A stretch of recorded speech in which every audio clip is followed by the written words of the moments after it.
lalaganap na sa buong Pilipinas. Live mula sa People's Palace, ito ang Mula sa Masa, para sa masa.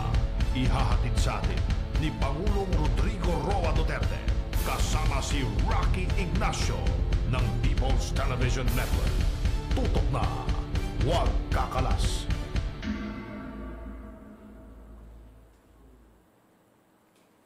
Magandang araw, Pilipinas. Ito po si Rocky Ignacio. Ito po ang programang Mula sa Masa para sa Masa. Ito po ang programang maghahatid sa Panguluhan para mailapit sa publiko o sa kaalaman ng mga Pilipino kung ano ang kanilang mga problema. At siyempre, ito rin ang magbibigay daan para maihatid ang mga mahalagang programa ng pamahalaan. Ngayong araw po, siyempre makakasama natin ang tinatagurian natin bida ng masa, si Pangulong Rodrigo Duterte.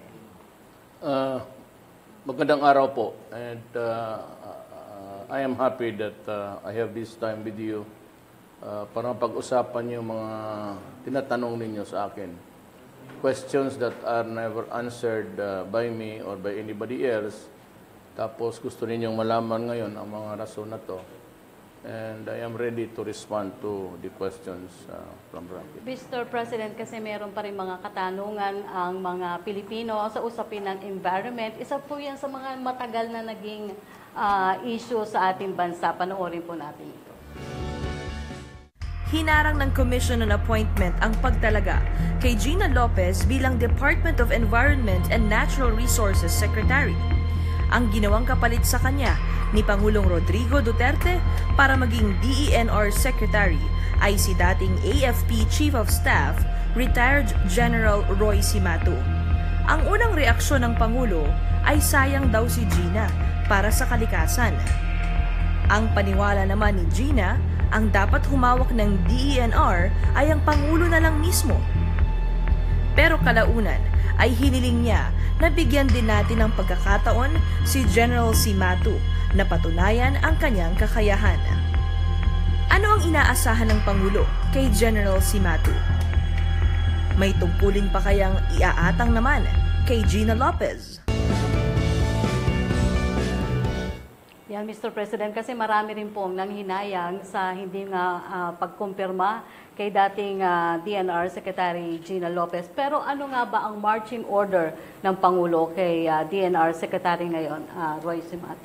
The question is right. Huwag na natin pag-usapan yung kay Secretary Lopez in the sense that she has been rejected by the Commission on Appointments despite of my public pleadings in one or two public gatherings. But I do not want to impose anything against or impose it on the congressional body, Commission on Appointments. So tatanggapin natin yan. I chose Cimatu because I believe in him. When I was mayor of Davao City for the longest time, I was always appointed as the Regional Peace and Order Council Chairman. So when he was assigned dito sa Davao City, we used to meet every now and then regarding the law and order situation of Region 11, of which I was the, sabi ko nga, chairman. And we became friends, and I know Cimatu. He's honest, hardworking. He's a graduate of the Philippine Military Academy. He served his country well. At one time, he was the envoy of the President Arroyo noong mga evacuation movements ng ating mga kababayan sa Middle East. And also, he was the Chief of Staff at one time. He's a silent guy, a very low-key personality, but he does his work very well. Yung mining naman is, there is a, what you would call the description of your work. All you have to do is to read the law creating that bureau, mining, or the larger view would really be the DNR. At basahin lang niya yung mga provisions dyan and enforce it. It does not need a genius to especially si Mato, graduate nga ng PMA yan, he would know what to do, and he will do it right. The quality that I have always been my requirement sa mga cabinet members is that you serve with honesty and integrity.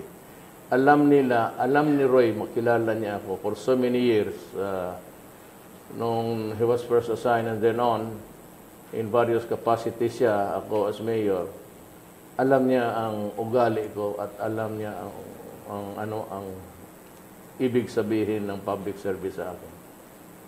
Matagal na kami magkasama, and I'm sure that he will do his best for his country. Ang sinabi ko lang yung marching order ko, sabi ko, right after I swore him into office, sinabi ko lang that my marching orders was released.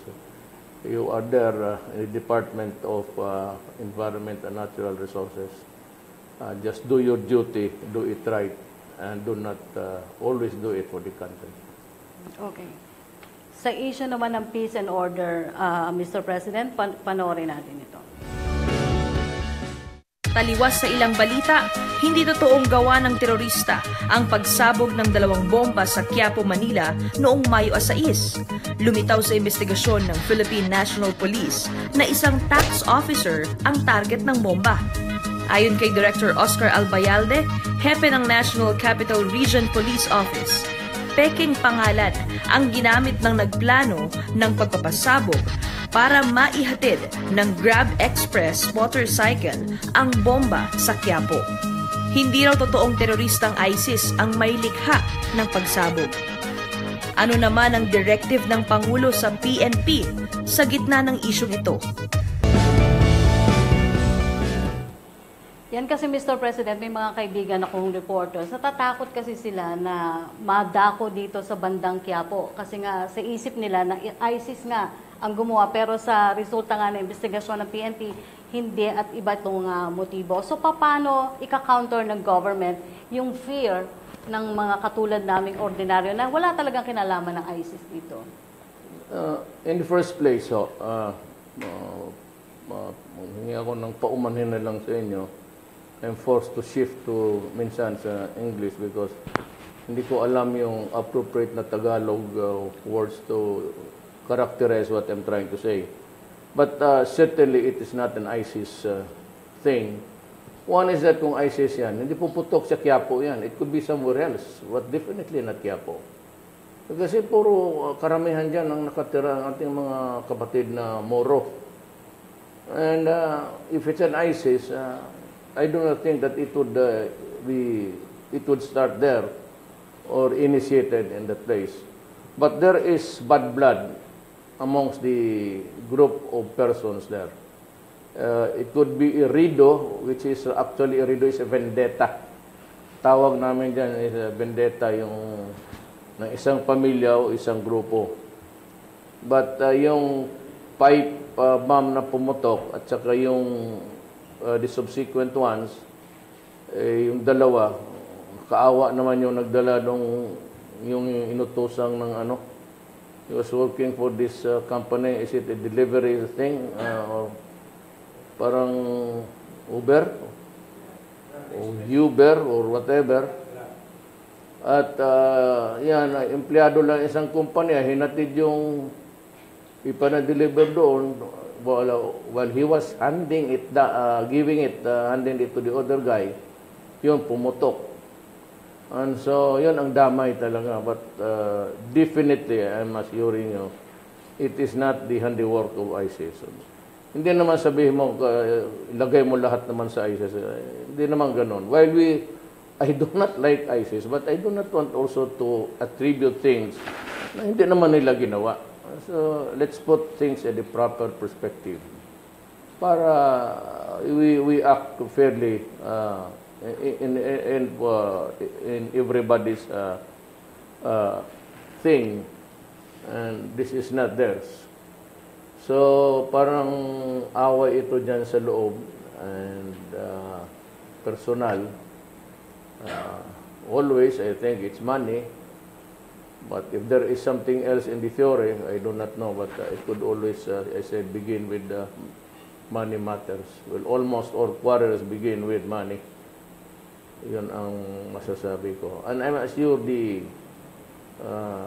our country that, well, ISIS is doing their things, which are altogether bad. But pag naman natin ano sa kanila yung hindi nila ginawa. It's wrong, and besides, it would just mislead the person into believing things that are when they are not. Okay. Mr. President, ito naman sa issue ito ng nagiging imahe ng Pilipinas sa international community. Panoorin niyo po ito. Matapos pintasan ng kinatawan ng United Nations na si Agnes Callamard, ang ating Pangulong si Rodrigo Duterte sa speech ni Callamard sa University of the Philippines, umalma ang maraming Filipino sa pangunguna ni Senator Alan Peter Cayetano. Ipinakakalat kasi ni Callamard sa social media na walang katibayang ang shabu ay nakasisira ng utak ng tao, kaya hindi raw ito pagmumulan ng krimen. Hiniling ng senador na maging factual, fair, and just ang representanteng ito ng UN. Inihayag naman ni Presidential Spokesperson Ernesto Abella na hindi sumagot si Callamard sa imbitasyon ng palasyo noong September 26, 2016 para pag-usapan ang human rights issue. Bakit daw bigla naman itong sumipot ngayon para humusga sa atin? Paliwanag ni Callamard, unofficial naman ang kanyang pagtungo sa atin. Ano naman kaya ang hiling o hamon ni Pangulong Duterte sa kinatawang ito ng UN na unofficial ang pagbisita sa ating bansa? Yun nga, Mr. President, sinasabi niya na hindi opisyal yung kanyang pagbisita sa Pilipinas, but then nagkakaroon ito ng pagkakataon na sinasabi na parang hindi taliwas sa sinasabi ng gobyerno when it comes to human rights at saka yung anti-drug war campaign ng Duterte administration. Well, I do not know her from Eve, mga asawa ni Adam. You know, I would not talk about the soundness of her visit dito o visit niya doon. As a matter of fact, she can talk anytime here, punta siya dito, but I would not listen to her. You know, there is one crucial thing that happened while she was here. And her statement na ang shabu hindi nakakasira ng utak ng tao. Anak naman si Mamo eh. Sino pangalan niya? Agnes Callamard. Ano? Agnes Callamard, yung Ay, Agnes. Kapangalan ka pa naman ng doktor ko. Alam mo, if you review and move backwards, maybe 10 steps back, from 4 or 3 years, 77,000 Filipinos died. Drug-related crimes. Mostly mga rape, mga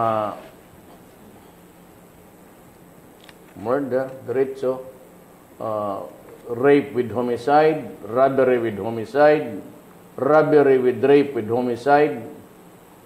Yung the last one, what was really a very robust indictment, kita yung babae doon sa Cagayan and lahat nakadruga.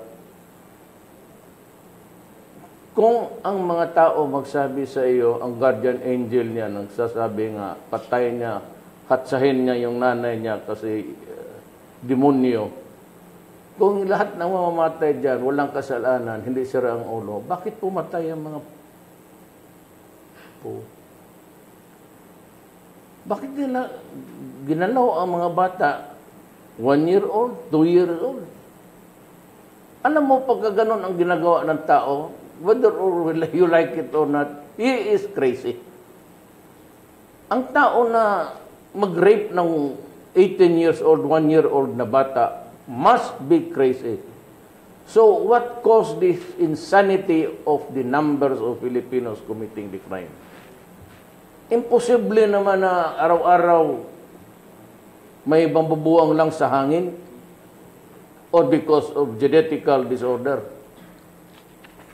Ang experience natin would tell us that it is a virulent chemical. And nobody can dispute that with just a simple statement. Pareho yung itim na isa ring pumunta dito yung buhok kung saan-saan pumunta. Kaya sabi ko, maghanimuna muna kayo ni anak lang. Kami dito na nagtiis sa droga for so many years. Ako yung mayor 23 years. Halos gabi-gabi ako nagpapatrolya noong bago pa akong mayor. You want to dispute that with the statement without any factual basis? You did not even mention or pronounce something that is connected, study, that is connected with drugs. How can you be so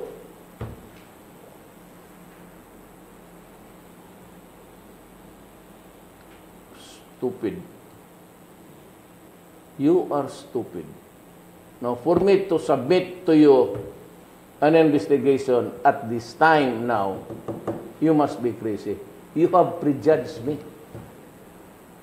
Ang sinasabi mong shabu cannot cause anything or damage in the mind or in the structure of the brain of a person. Inassume na tuloy ninyo na yan, ibig sabihin pinatay mo for nothing. Yan ang gusto ninyong palabasin eh.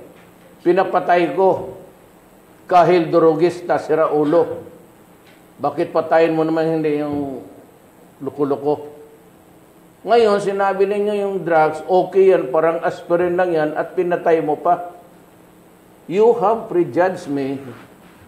And sino gago na papaya pumunta ng investigation ganon, na prejudge na ninyo yung shabu as one chemical that does not really affect or damage the brain of the person. You must be kidding.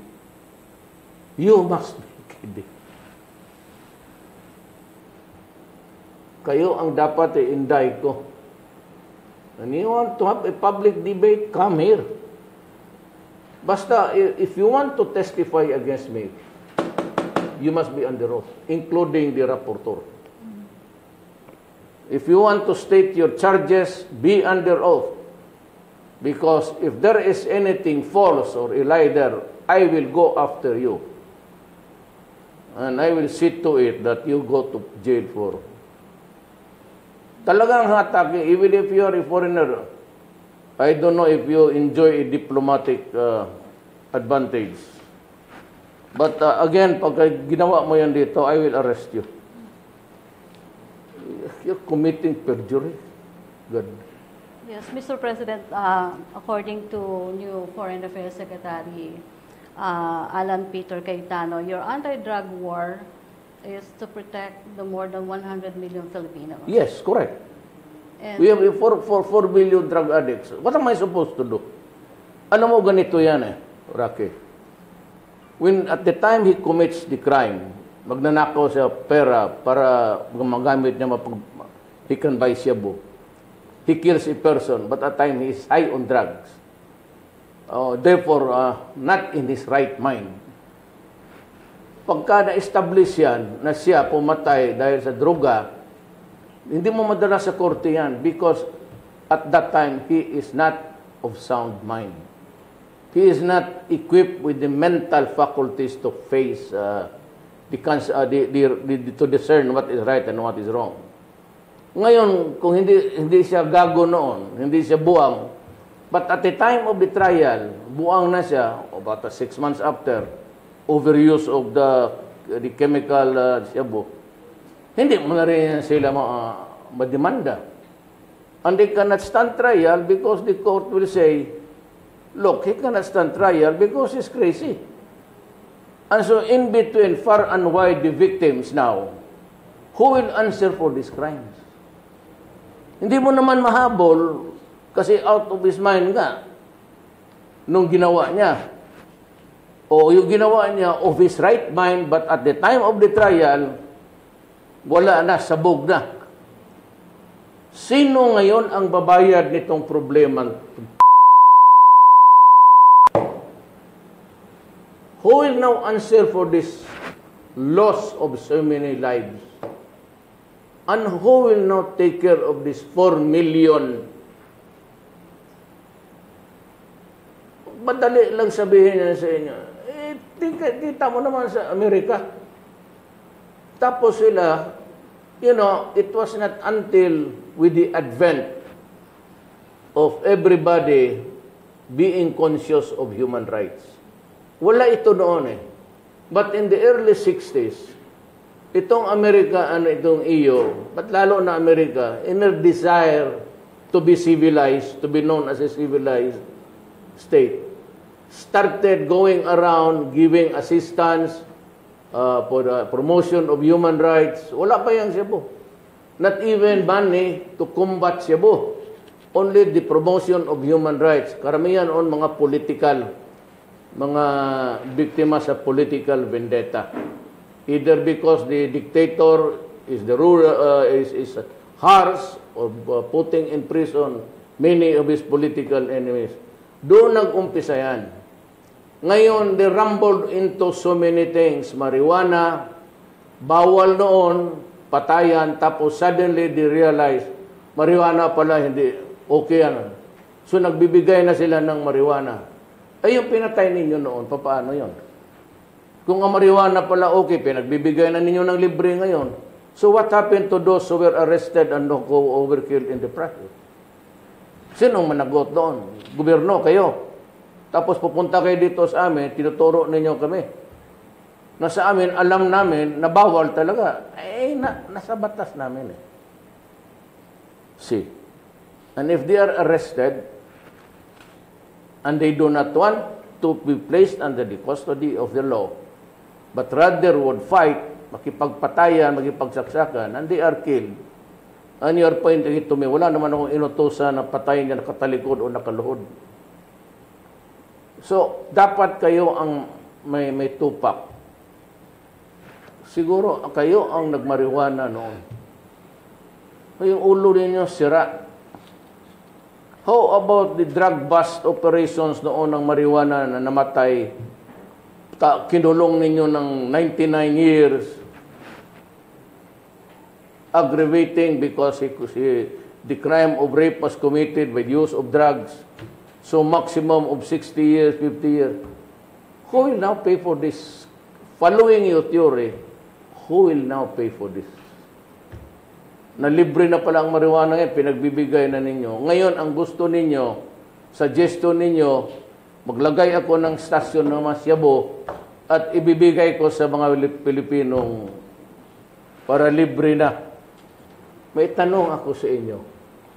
Kayong lahat dyan sa human rights, magsabi lang kayo ng totoo, ha? Hindi ako magalit. Nakadruga kayo? Hindi, magsabi lang kayo na to. Are you on drugs? Because I am inclined to believe that you are.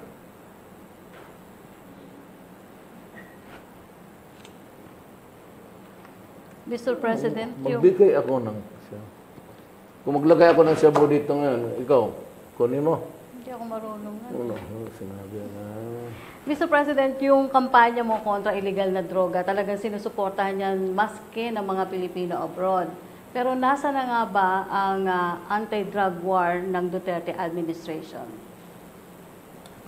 Sinabi ko sa inyo ganito. Yung general statement ko, mayor pa ako niya. Sinabi ko, huwag niyo sirain ang mga anak namin. Kasi pag kami ang tumanda, karamihan ito sa kwarto nito, puro gobyerno lang to. So, wala kami mga salary na pwede kaming Ako, kasi presidente na, maybe 9 months straight sa hospital, the best services, lahat, first class. Pagdating ng 9 months, tabla na ako. Yung mga mas mahirap sa akin. Sino magbili ng oxygen nila? Sino magbigay ng medisina sa kanila? Sino magsusubo ng lugaw sa bunganga nila? Kayo, putang ina niyo. Madali sabihin yan eh. Who will suffer? It's the Filipino, the child na inasahan namin, na inalagaan namin ng mabuti, tapos mabuang lang sa ganun. Now here comes with a ridiculous suggestion that I place drugs in strategic places for them just to use it, and when they are drunk. After all, ganito when all has been said and done, at the end of the day, the Republic of the Philippines will collapse. Who's gonna revive it? Who's gonna help them? My countrymen. Who's gonna rehabilitate my country from the onslaught of drugs? Kayo mga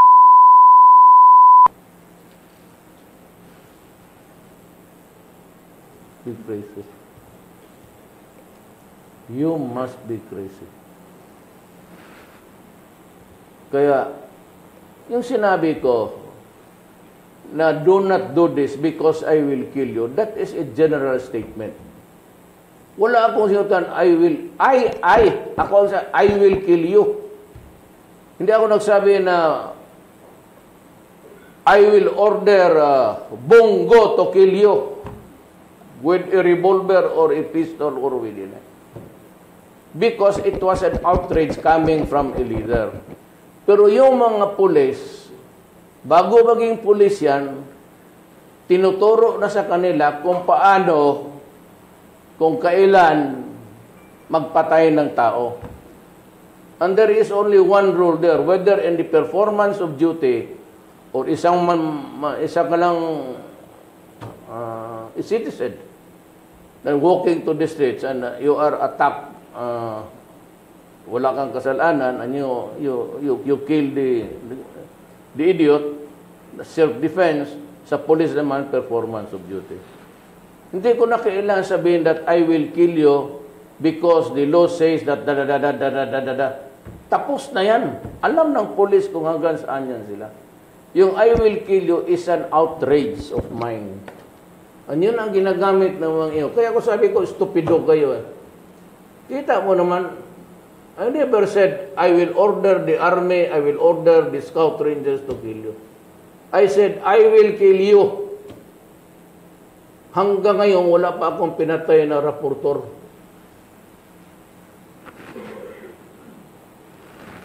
Sinong pinatay ko? I will kill you. That is a generic thing. Okay. Kasi yan ang galit ko nung mayor ako. Yan ang galit ko ngayon. You know what? You must understand that I am not just a mayor or was a mayor for nothing. Now, my job there was to run around, and my job was to build the city. When I was elected president, my job was to build a nation. Stop. Speaking building a nation, Mr. President, maganda yung pagkilala sa iyo ng international community. Even Chinese President Xi Jinping invited you dun sa international, yung One Road, One Belt, international cooperation. It's a framework for really progress. And China has a large participation there, including maybe the financing of projects that would be critical in building that hypothetical road. It's not a road, it travels around the sea.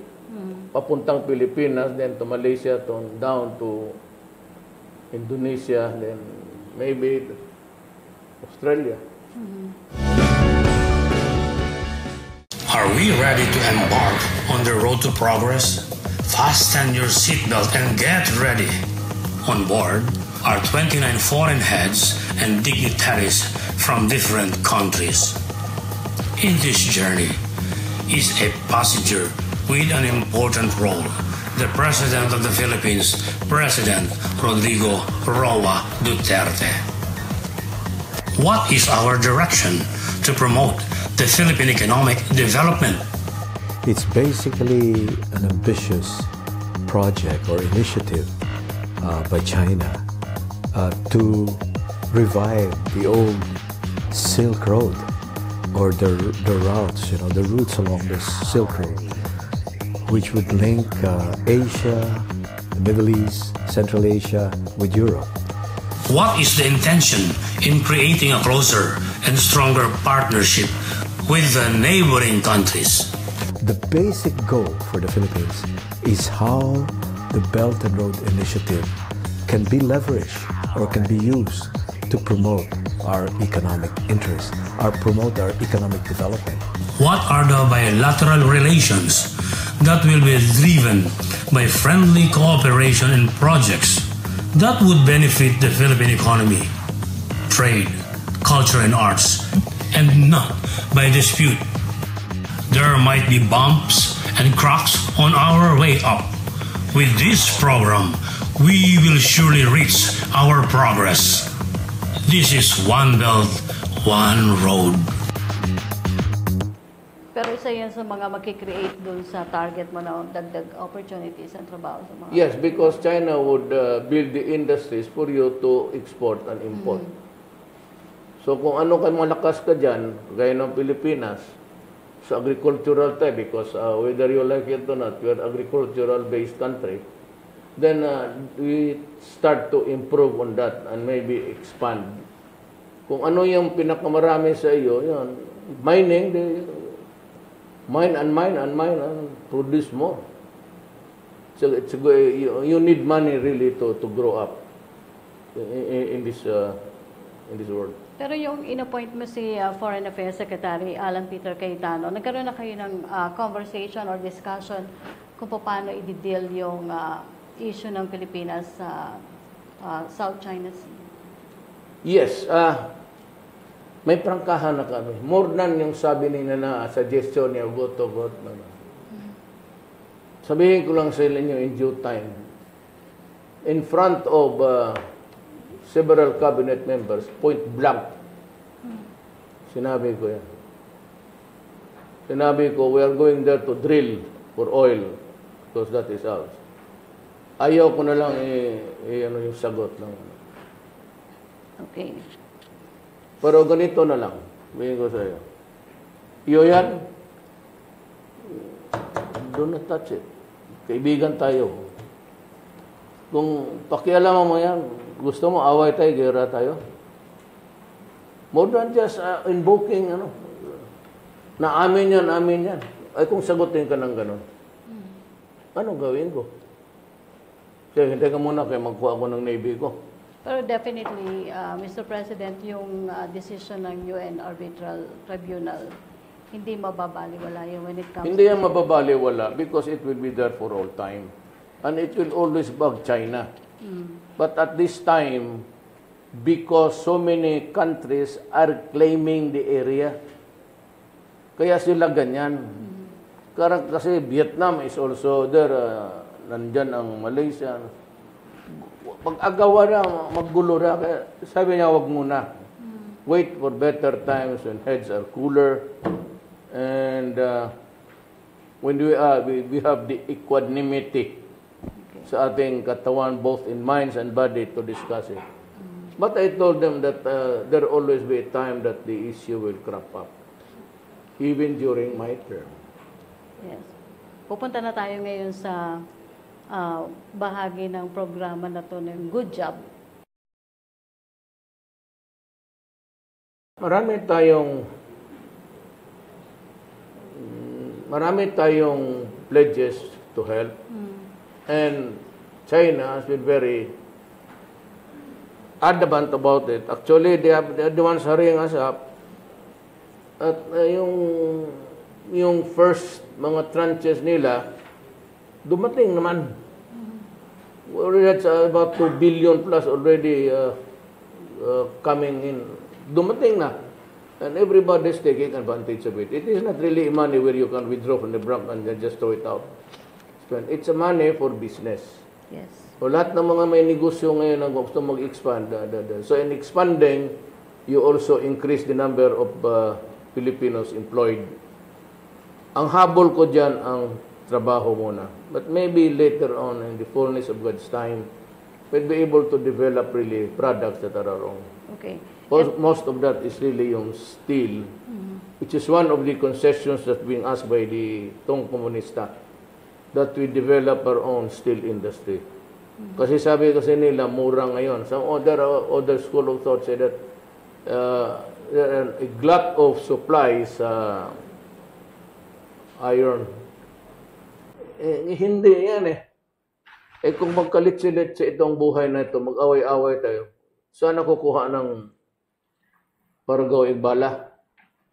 Pero ito, sir, bibigyan ka namin ng magandang balita, yung good job pagdating sa ating mga OFWs. Tingnan niyo po ito. WASAC po, ang meaning po ng WASAC is Welfare and Services Associated with Hospitality Qatar. Ito po yung grupo ng mga OFW na tumutulong sa ating mga kababayan dito para po ma-flip or ma-enhance yung kanilang skills regarding in baking. So ang Polo OWA po ngayon is nag-assist sa amin in terms of food ng mga volunteers and rental ng place. Mayroon po kami mga graduates na dating T-boy, which is ngayon pastry chef na sa mga hotels dito. So meron din po kaming graduate na dating domestic helper, pero ngayon po isa na rin po siyang pastry chef. Yung iba naman, they cannot afford na to pay. So libre po talaga. Ngayon, ito lang pong huling batch, nanghingi po kami sa kanila ng 300 reals each para po sa rental ng lugar. Standalone villa. Kasi hindi tayo makakakuha ng place na malapit sa lahat. Merong lugar na medyo malayo sa inyo.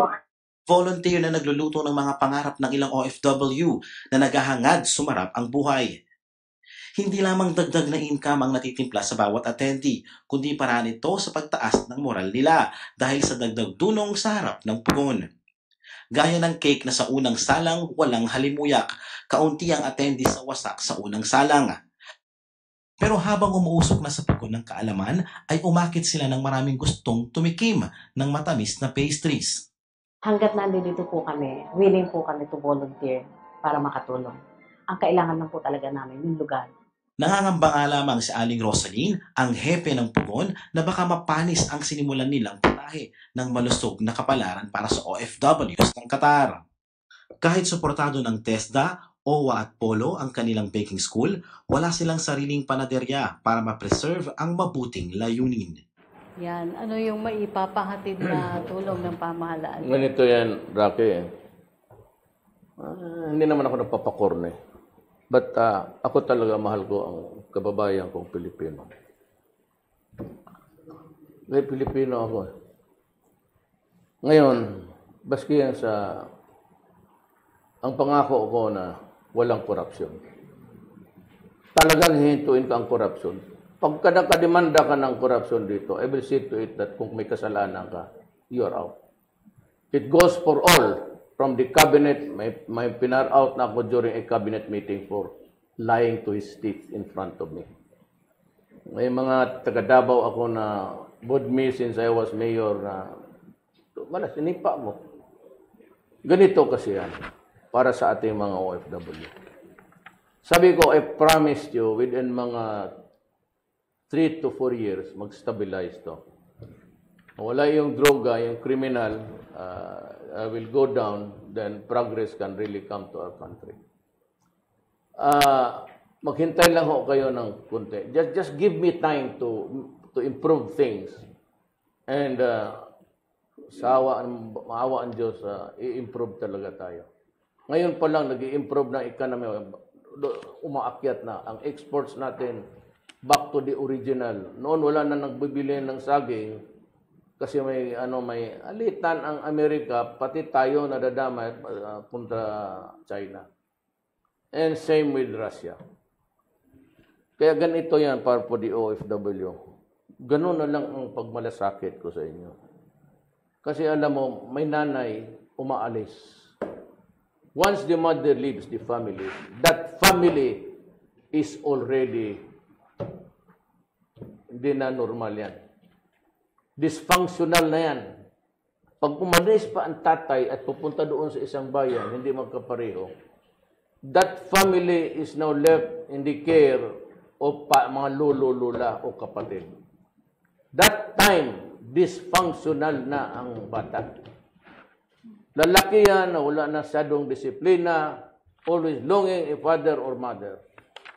Kaya ako talagang galit sa mga durugis na talagang papatayin ko kayo. Kasi kita mo naman, lumalabas ng bayan yan, and they endure yung kalungkutan sa anak. Ang anak, same both ways yan eh. Ang anak maghanap ng tatay-nanay, tapos tatay-nanay always, pagkagabi, and they endure hardships. Tingnan mo yung mga Pilipinong umuwi dito. Ano ang standard nila? Ang tulog nila ilan? Basahin mo lahat, 3 to 4 hours. Ang kinakain, yung lugaw pa na basura na sa ibang tao. Kaya ako dyan mainit. Yung iba are subjected to sexual abuse and they endure it. Para lang magkumita, maipadala sa mga anak nila para pag-aral. Only to realize at the end of the day, pagbalik nila, nasira sa siyabo o na biktima ng drug addict ang mga anak kasi walang nagbabantay. Kaya putang ina. Sabi ko sa inyo, huwag ninyo gawin. Talagang papatayin ko. Yes, may isa pang humihingi naman ng tulong, Mr. President. Isang OFW sa Qatar na nagtatrabaho ng legal 13 years ago. Gusto ng amo niya na maging illegal na ang kanilang operasyon, mag-recruit ng mga Pilipino na wala umanong malinis na papel ang kanilang tinututulan. Ang ganti ng amo ay pagkansela ng kanyang kontrata at nagkaanak siya tapos namatay yung asawa niya. Kaya nawalan din ng legal documents ang bata na null and void.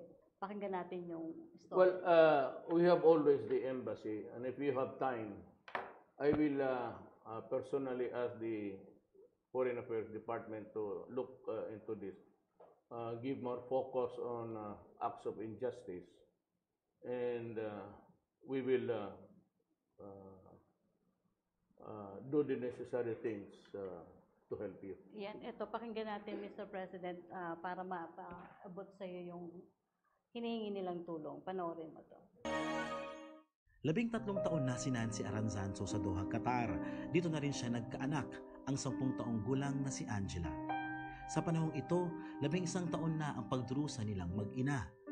Legal ang trabaho niya noong 2004, pero hiniling ng amo niya na gumawa siya ng illegal recruitment agency sa kapwa niya mga Pilipina. Tumanggi si Nancy dahil ayaw niyang may mapahamak na kapwa Pinay. Ang resulta, silang mag-ina ang hinamak, pinakansel ang kontrata niya at parang kriminal sila sa bansang ito hanggang ngayon. Wala po kami nakuhang tulong talaga na kausapin mo lang yung employer namin. So, kaya ngayon wala ko kaming trabaho. Ayun, nag-ano lang kami ng mga kanin para din kahit pa paano makapag pang-allowance po namin at pangkain po niya. Kaya po nung nalaman po namin na may amnesty, tuwan-tuwa po kami kasi makakauwi kami. So may nagbigay po sa amin isang dalaga na nagtatrabaho po siya ng cleaner lang. Binilihan po niya kami ng ticket.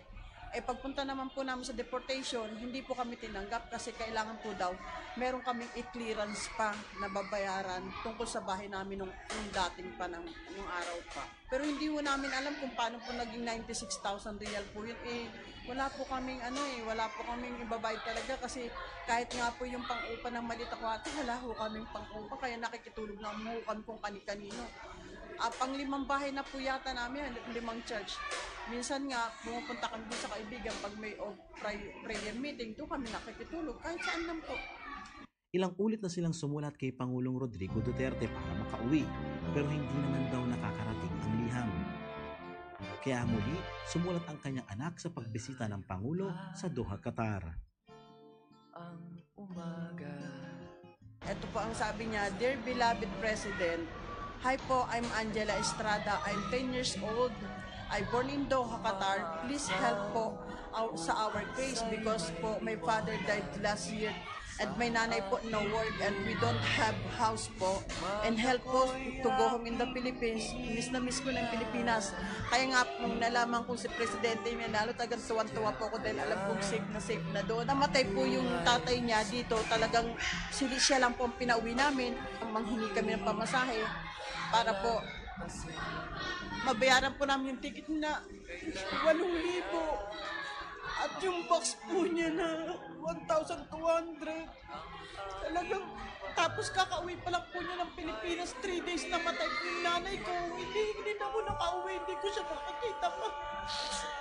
Kaya paano nalaman po nagpadating si Presidente, tuwa po kami kasi alam po namin imposible, pero nagpe-pray po kami na, Lord, tulungan mo kami na may mahipo na tao. Kailangan niyang tibayan ng dibdib alang-alang sa anak na paslit. Tutal, napakatibay ng kanyang kinakapitan sa langit. Greggy Eugenio, para sa PTV News. Yan yung mga isa sa Mas mabuti itong programa to at nakakatulong kaagad tayo. Dito naman madali lang.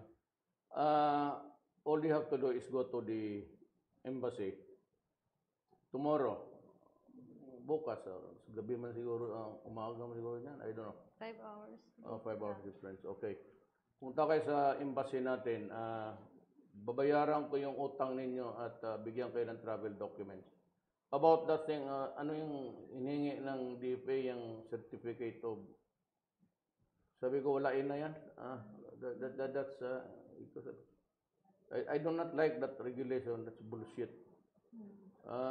Hindi na kailangan papadala ako ng pera, pambayad doon sa utang mo at umuwi na kayo kaagad. When I got home the last time, I brought with me 150. Sana nakasali ka na doon. Then there's another one coming up. Dito naman sa papunta ko ng Russia, may 100 Filipinos na gustong 150 o 100 na gustong umuwi. Kung matuloy ako doon, inshallah, God willing, dala ko na yun sila. Sabi ko sa aeroplano, magreserba ng 100 seats. Kung kulang, itapon na yung ibang official para makasakay yung mga workers. Ngayon naman sa pagkakataong ito, Mr. President, bibigay namin yung hotline ng MASA.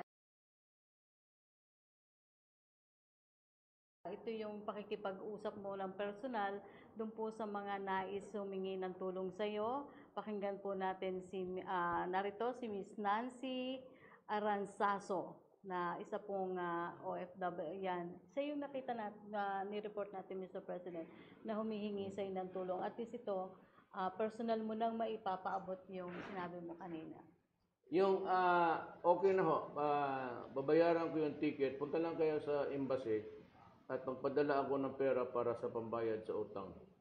At makauwi na agad kayo. In about 2 days. Huwag na kayong umiyak. Wala ka naman. Sayang lang yung luha Hindi po.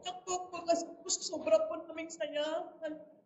Kasi kayo lang po ang kapansin ng problema namin. Kasi 12 years kami dito. Kaya ako nandito para sa inyo eh.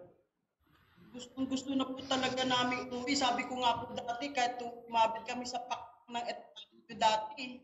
Punta ka bukas punta ka bukas na. May nakikinig naman dito kasi bayaran ko yung, padala ako ng pera, bayaran ko yung utang mo, pati yung pamasahe mo. Okay. Maraming salamat. salamat. Sige, umiyak. Huwag ka nang umiyak. Salamat po. Ang saya-saya po namin. Sobrang saya. Bigyan mo ako ng ngiti. Huwag mo akong bigyan ng iyak. Kasi pati ako napapaiyak na tuloy dito. Wow, yan. Kasi po kasiyahan po namin na talagang galak na galak po kami. Pinagbigyan nyo kami na talaga pong mayroong time na sa amin na mga OFW na sobra talaga pong pinapasalamat po. At yan po lagi pinagpipray namin sa Panginoon na makausap po namin kayo talagang answer prayer kami ngayon. Kaya pala ako ginising ng Panginoon kagabi. So pumunta ka dyan sa opisina mo kaya may gustong mag-usap sa Skype. Ikaw pala yung nag-udyok ng Panginoon. Nagkatotoo pala talaga. Sige na, punta na kayo bukas at ayusin na ninyo yung papel. Magpapadala ko ng pera. Sandali lang. Okay, maraming salamat po. Salamat po, Mayor. Thank you, sir. Trabaho ko yan. Huwag mo akong pasalamatan. Trabaho ko yan. Okay, salamat po, Mrs. Nancy Aranzaso. Maraming Bless salamat. po. Ayan God po, bless. yan po yung hotline ng MASA kung saan personal yung makakausap yung mga tao nangangailangan. At syempre, ito yung, alam po namin pagod na si Pangulong Rodrigo Duterte. Nais natin siyang Hindi, okay lang. pasalamatan at nabigyan po ng pagkakataon ng programang mula sa MASA para sa MASA. Ito po yung pagkakataon nyo na mailapit yung personal sa Pangulo yung inyong mga hinaing o reklamo na agad namang tutugunan ng Pangulo. Siyempre, nais natin pasalamatan na dahil alam nating busy si Pangulong Rodrigo Roa Duterte. Maraming salamat po sa programang ito. At siyempre, nais po nating pasalamatan ang RTBM, ang PCOO, People's Television Network, Radyo ng Bayan, Philippine News Agency, Philippine Information Agency, at ang ating social media accounts, Presidential Communications Facebook page, ang mula sa MASA para sa MASA, ang inyong pong statement, Mr. President? Well, I am happy. This is the maiden flight, ito nga, maiden show natin. And sana kung if we could just continue with this program so that I can have communications with our countrymen outside of the Philippines. At hindi talaga namin alam yung mga problema ninyo. Some are solvable, some are not. Some it would take time for me to solve the problem. But you have my assurance na kami po ay trabahante lang sa gobyerno. We are workers of government and we intend to really work. Okay. For you. Maraming salamat, Mr. President. Maraming salamat po hanggang sa susunod. Ako po si Rocky Ignacio. Dating gikan sa MASA para sa MASA, nasa Davao nag-ugat.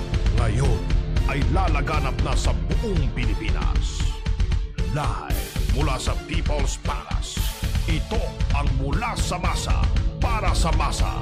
Ihahatid sa atin ni Pangulong Rodrigo Roa Duterte kasama si Rocky Ignacio ng People's Television Network.